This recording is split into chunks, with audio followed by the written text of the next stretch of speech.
ዛሬ ደግሞ አዳዲስ ነገሮች እየወጡ ይገኛሉ። እነ ሙዜ እንግዲህ እንዴት በአንዴ አብርሽ እንደዚህ ሳቂታ ሆነ? ቀለደልን እንዲህ ምንድን ነው እያሉ ወሬዎች እያወጡ ነው። እንግዲህ አዳዲስ ነገሮች ይመጣሉ።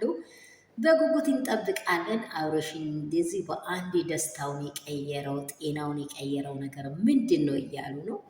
እኔ የምር የሩትዬ ፍቅር ነው፣ ሌላ ነገር ምንም አይደለም። የሩትዬ ደስታ ነው። እናንተ ደስተኛ ስትሆኑ ሁሉም ነገር ወደ ደስታ ነው የሚቀየረው። አብርሽ ጭንቀትን እንደማይወድ ይሄ ደግሞ ሰው በጣም ከአይምሮ በላይ የሆነ ስትሬስ እንዳደርግ የማይፈልግ መሆኑን አሁኑኑ በዚህ ቪዲዮ ማየት ትችላላችሁ። እንግዲህ ሌላ ነገር እነ ዳኒ እነ ዴቭ እንግዲህ እንደ ዴቭ እንዳገኘው እንግዲህ ወሬው እየወጣ ነው። ዲቭ ደግሞ ባለፈውም እንዳላችሁ ሰምታችኋል። በቃ ስለ አብርሽ ጉዳዮች ሆነ ሁሉንም 5 ቀን ብታጅራ ቆይቶ እንደዚህ እያለ ነበረ። ያለውን ነገር ሁሉ ሲያወራ ነበረ። በእርግጥ ዛሬ ደግሞ ቡዜ ምን ትለው ይሆን?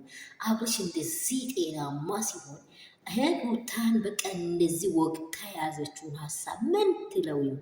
እንግዲህ እቺ ደግሞ በህይወቱ ላይ ጣልቃ የገበችውም ደግሞ ምን ትለው ይሆን? ሄርሜላ ምን ይዘው ይመጡ ይሆን? እንግዲህ ቡዜና ሄርሜላ እንደማይለያዩ ቡዜ ደግሞ ከሄርሜላ ውጭ አብርሽን ሌላ አይን እንዳያይ እንደማትፈልግ ሁላችሁም ታውቃላችሁ። እንግዲህ ምን እንደሚያዩ ምን እንደምሰሩ በእርግጠኝነት የሚታይ ይሆናል። የኔ ውዶች፣ የኔ እንቆች እንደምን አላችሁ? ሰላም ሁሉ መልካም ነው ወይ? ምሳ እየሰራው ተደብቄ እያወራኋችሁ ነው።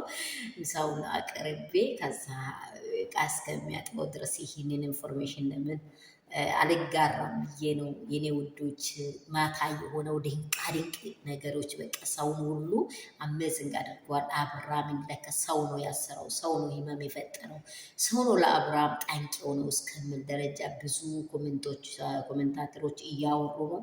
ምክንያቱም አብርሃም ጤነኛ ነው። አብርሃምን ጤና ያነሱ ሰዎች በትክክለኛ ለሁሉም ታውቋሉ።